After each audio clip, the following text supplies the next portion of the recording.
जय मासूम से महापाप और आखिर कब मिलेगा इंसाफ, ये सबसे बड़ा सवाल। उज्जैन में नाबालिग से रेप के मामले में एक बड़ा अपडेट इस वक्त आप तक पहुंचा दें। पुलिस ने 5 ऑटो चालकों को हिरासत में लिया है। नाबालिग के निवास स्थान की भी अब जानकारी सामने आ चुकी है। पहले ये कयास लगाए जा रहे थे कि बालिका उत्तर प्रदेश की है, लेकिन अब ये जानकारी सामने आई है कि मध्य प्रदेश के सतना की ही ये निवासी है। जैतवाला थाना क्षेत्र की नाबालिग रहने वाली बताई जा रही है। 25 सितंबर को थाने में परिजनों ने शिकायत भी दर्ज करवाई थी गुमशुदगी की। पीड़िता के पिता मजदूरी करते हैं और पीड़िता की माता की मौत हो चुकी है।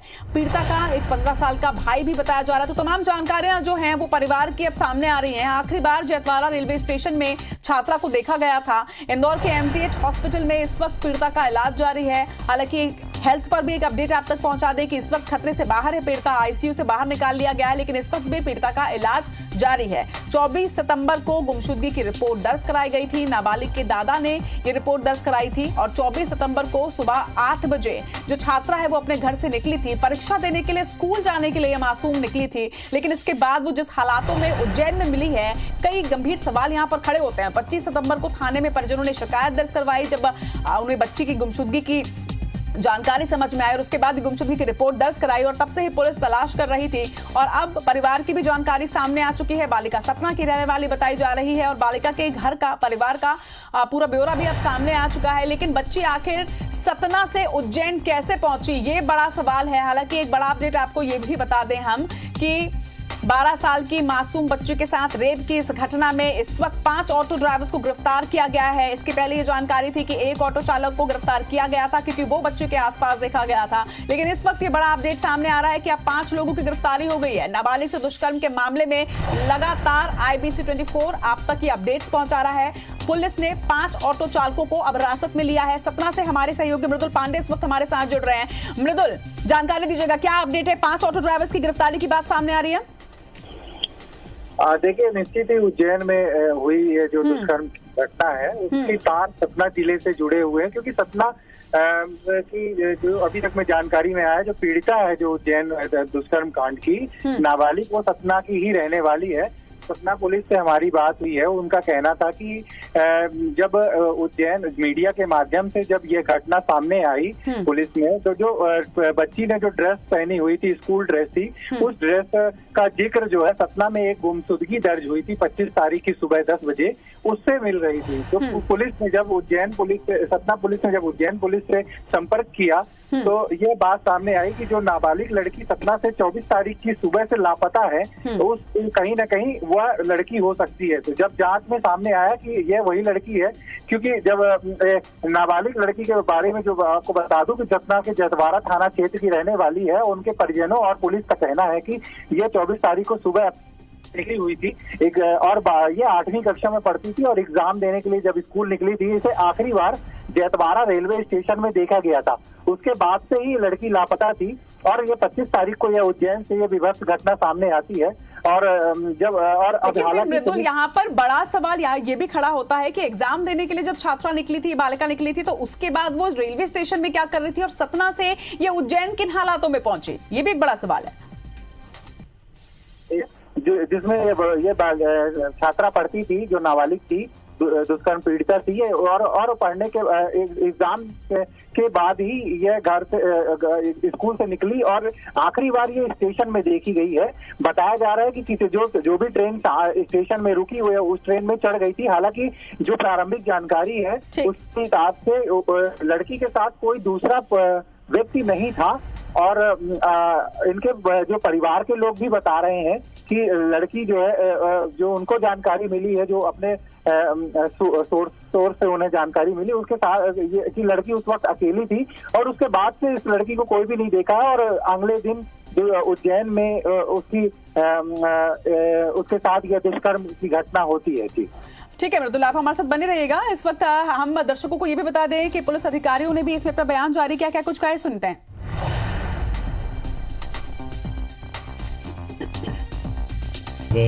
थाना जैतवाड़ा पे रिपोर्ट की, जिसपे वहाँ पे 363 का अपराध पंजीबद्ध किया गया है और अपराध पंजीबद्ध करने के बाद जैसा कि गया थे उस पर इश्तहार जारी करना, हमारे CCTNS के माध्यम से सभी थानों को नोटिफिकेशन करना और पुलिस अधीक्षक महोदय द्वारा इस पर इनाम भी उद्घोषित किया गया था।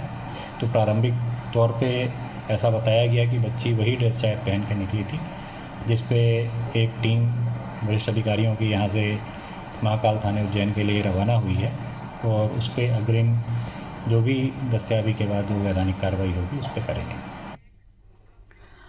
बिल्कुल, तो आपने ये भी सुना कि पुलिस अधिकारी ने क्या जानकारी दी। उन्होंने पूरी डिटेल जानकारी दी है कि कब उनके पास रिपोर्ट दर्ज कराई गई है। मृदुल हमारे सहयोगी भी लगातार हमारे साथ बने हुए हैं। मृदुल, देखिए, एक बड़ा सवाल यहाँ पर, गंभीर सवाल ये भी खड़ा होता है कि कल यानी कि 27 तारीख को इस बालिका का सीसीटीवी फुटेज वगैरह सब सामने आया है, अपराध के बारे में सारी बातें सामने आई हैं, लेकिन 25 सितंबर से लेकर 27 सितंबर यानी कि बीच का एक दिन, जो 26 सितंबर का पूरा दिन है, वो एक दिन बालिका कहाँ रही, ये भी एक बड़ा सवाल है। कैसे वो स्टेशन से उज्जैन तक पहुंच गई, एग्जाम हॉल से कैसे वो यहां तक पहुंच गई, एक दिन बीच में वो कहां रही, ये तमाम सवाल है जिनके जवाब अब तक सामने नहीं आ पाए हैं।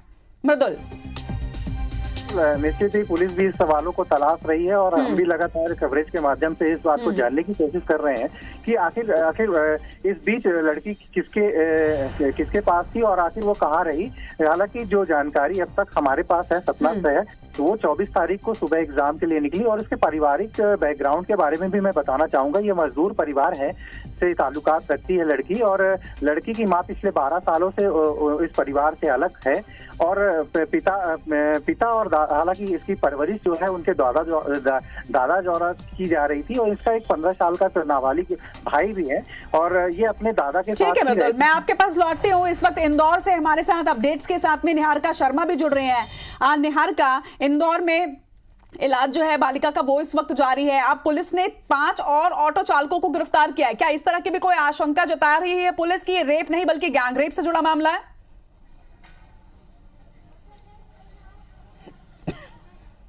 जी बिल्कुल, आप सही कह रहे हैं। पुलिस की आशंका है कि ये गैंग रेप हो सकता है। ये सिर्फ रेप का मामला नहीं हो सकता, क्योंकि जिस तरह से बच्ची की हालत देखी गई थी उसके बाद से पुलिस को आशंका थी और उसके बाद अब पुलिस ने 4 और आरोपियों को राउंड अप किया। कुल मिलाकर 5 आरोपी जो है वो पुलिस की हिरासत में हैं। एक से तो काफ़ी देर से पूछताछ की जा रही है, काफ़ी समय से, और अब जो अन्य 4 आरोपी हैं उनसे भी पूछताछ शुरू कर दी गई है। पुलिस का कहना है कि सभी के टेस्ट करवाए जाएंगे और सभी के टेस्ट करवाने के बाद जो रिपोर्ट सामने आती है उसके आधार पर आगे की कार्रवाई की जाएगी। लेकिन सबसे बड़ी बात यह है कि पुलिस को 4 और बड़े आरोपी मिले हैं और वो 4 आरोपी जो मिले हैं उनको मिलाकर अब 5 हो गए। 5 में से एक आरोपी वो है जो मुख्य आरोपी है, जिसने सारी जो घिनौना कृत्य है उसको अंजाम दिया था, पूरी प्लानिंग की थी और उसके बाद मिलकर इन 5 ने जो है वो कोई इतना बड़ा घिनौना काम किया है। वो किस तरह से किया है, क्या है, उसकी तो जांच आगे की जाएगी, पुलिस कर रही है। लेकिन फिलहाल बात यह है कि जो बच्ची है वो इंदौर के MTH हॉस्पिटल में एडमिट है और वहां पर अभी उसकी जो हालत है वो खतरे से बाहर बताई जा रही है। लेकिन फिलहाल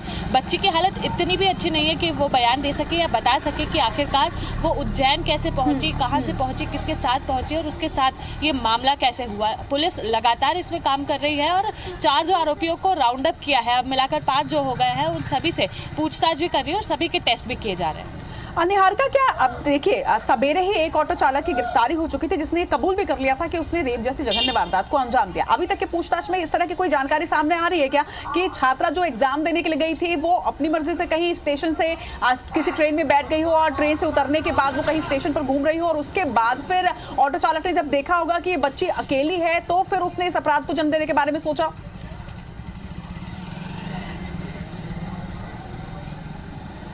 देखिए, बात वही है कि फिलहाल ऐसी कोई सूचना नहीं मिल पा रही क्योंकि बच्ची इस हालत में नहीं है कि बयान दे सके। ये बयान तभी सामने आ पाएगा, ये मामला तभी खुल पाएगा जब बच्ची खुद बयान देने की हालत में होगी। पुलिस लगातार इसकी जांच कर रही है, ऑटो वालों से भी पूछताछ कर रही है कि आखिरकार उन्हें वो बच्ची मिली कहाँ, किस हालत में मिली और उसके बाद उसके साथ किस तरह से इन लोगों ने ये घिनौना काम किया है। लेकिन बात वही, जब तक बच्ची हालत में नहीं होगी तब तक नहीं पता चल पाएगा कि आखिरकार ये बच्ची खुद सतना से उज्जैन पहुंची थी या फिर उसको सतना से उज्जैन लाया गया था।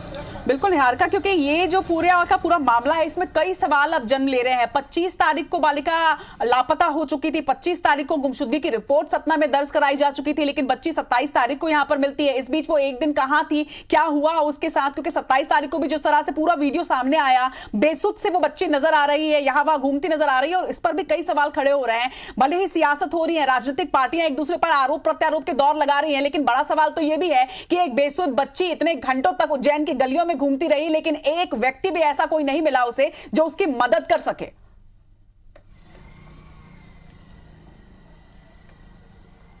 जी बिल्कुल आप सही कह रहे हैं, क्योंकि डॉक्टर और पुलिस दोनों का ये कहना था कि बच्ची को जब पाया गया उसके 24 घंटे पहले उसके साथ दुष्कर्म हुआ था और 24 घंटे से वो इस तरह से इस हालत में घूम रही थी। करीब 8 किलोमीटर तक वो पैदल दर दर भटकती रही, लोगों से मदद की मांग और भीख मांगती रही, लेकिन किसी ने उसकी मदद नहीं की। आखिरकार जो आश्रम के आचार्य थे उन्होंने उस बच्ची की हेल्प की, क्योंकि जिस तरह से उस बच्ची को पाया गया उस समय ही वो इतनी बेसुध थी कि तब से ही अभी तक वो कुछ बोल नहीं पा रही है, कुछ बता नहीं पा रही कि आखिरकार उसके साथ हुआ क्या है, वो सतना से उज्जैन कैसे आई और उसके बाद कितने लोगों ने मिलकर साथ उसके साथ क्या घिनौना काम किया, ये कोई भी जानकारी अभी सामने नहीं आ पा रही है। पुलिस का यही कहना है कि लगातार हम पूछताछ कर रहे हैं, जैसे ही मामला खुलेगा वैसे ही हम ये जानकारी जो है वो आपको साझा करेंगे। जी चलिए, खबर पर नजर बनाकर रखिएगा अपने हाल का। तमाम बातचीत के लिए आपका बहुत बहुत शुक्रिया। तो कई सवाल खड़े हो रहे हैं, इस महापाप पे इंसाफ कब मिलेगा, ये एक सबसे बड़ा सवाल, लेकिन इसके साथ ही सवाल ये भी कि समाज किस दिशा में जा रहा है, क्योंकि जो सीसीटीवी फुटेज सामने आए उसमें कई जगहों पर यह भी नजर आया है कि लोगों ने उस बालिका को देखा है लेकिन उसके बावजूद भी मदद के हाथ आगे नहीं बढ़ाए। सवाल ये कि आखिर समाज किस ओर जा रहा है।